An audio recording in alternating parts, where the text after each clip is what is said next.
Okay, let's review words. Jose, what's this word? Classification. Do you remember what that means?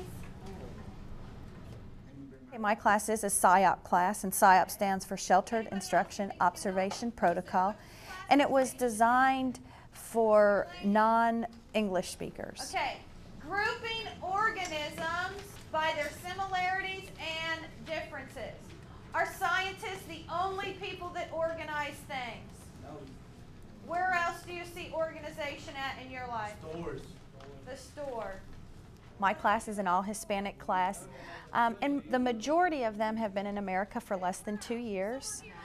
They take a test in their reading level skills and their writing level skills in English.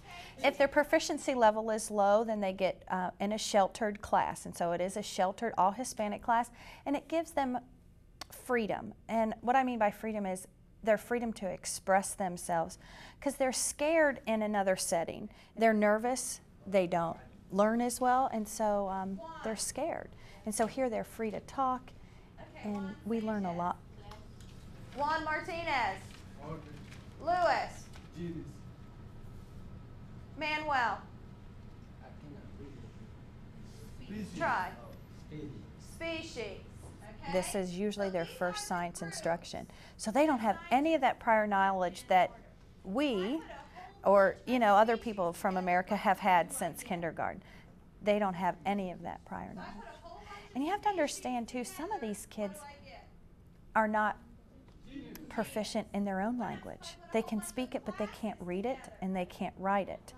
And so it's hard for them to come and learn a second language and then learn how to write it and speak it. So this just gives them an avenue of safety.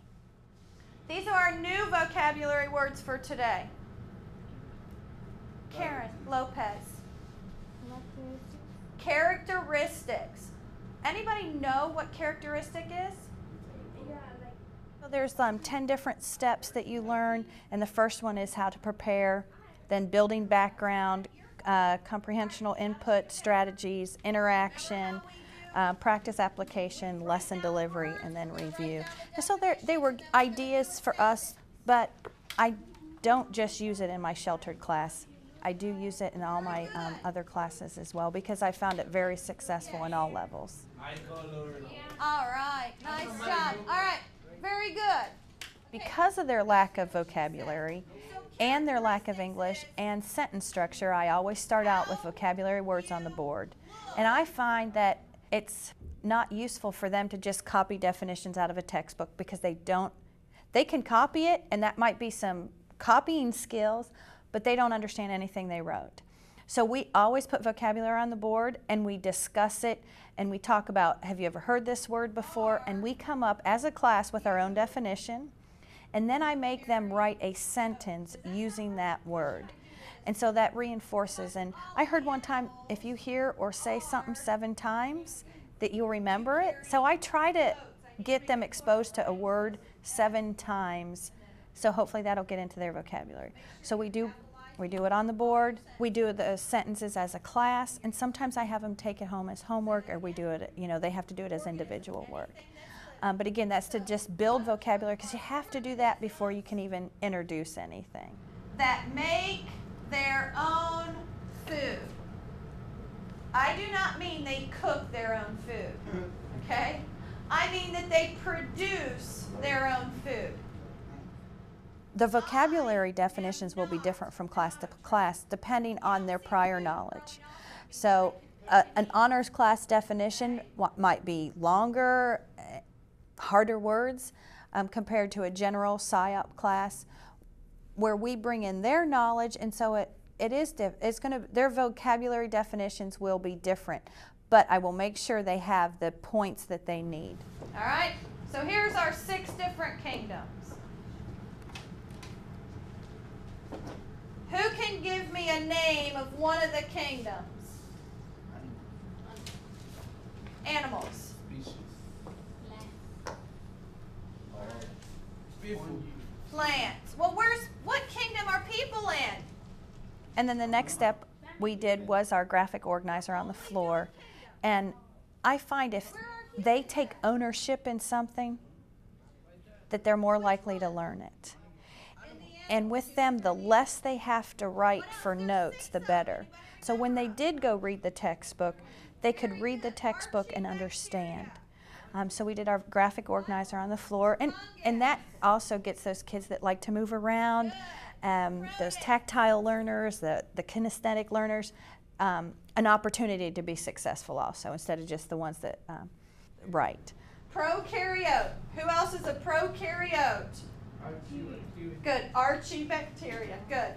This was on the floor, and then after we put all the different parts to them, then I had them copy it as their notes, and so then they had this in their notebook to study for their test. That says protist. On the notes, we first did the 6 kingdoms, and we did characteristics.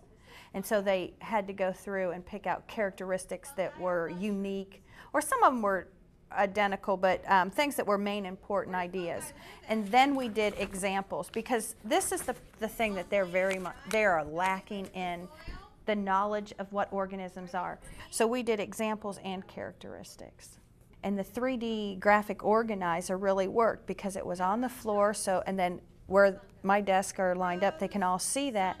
So when they're taking that test, they can look on the floor and just remember where it was and maybe spark something that they didn't remember. Good. Humans are animals.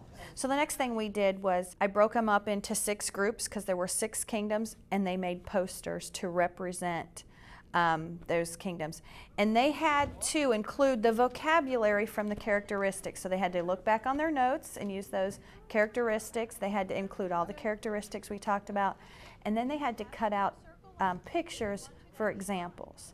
And then after they did that, the next day they presented them to the class. So that was another way for them to now practice their English skills, practice vocabulary skills, and also learn how to speak in front of people. And posters, the making of the posters is also something I have now spilled over into all of my classes. Honors to general. They're nervous about getting up in front of people, but I think when you have to teach somebody or talk about it, it makes you appreciate it, take ownership, and so then you can hopefully understand it better and be able to recall that knowledge.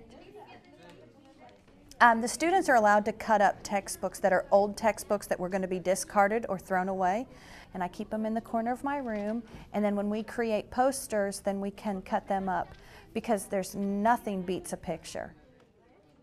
Another idea or project that I like the students to do are PowerPoint presentations.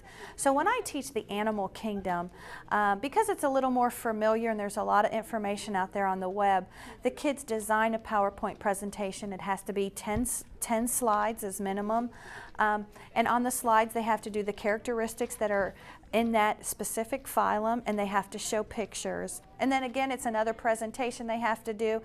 And I do have them fill out graphic organizers when they are, when a student comes up to do a presentation, they have to fill in answers in their graphic organizers, and they have each one for every presentation. I know my goal is science, but my goal is also English. That's why we sheltered them together, to get them successful in both areas. And if you don't teach them how to write sentences or plurals, they're not going to get it, because they did not get it when they were in elementary school.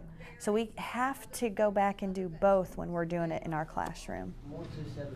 Very good. We are all multicellular. Nice job.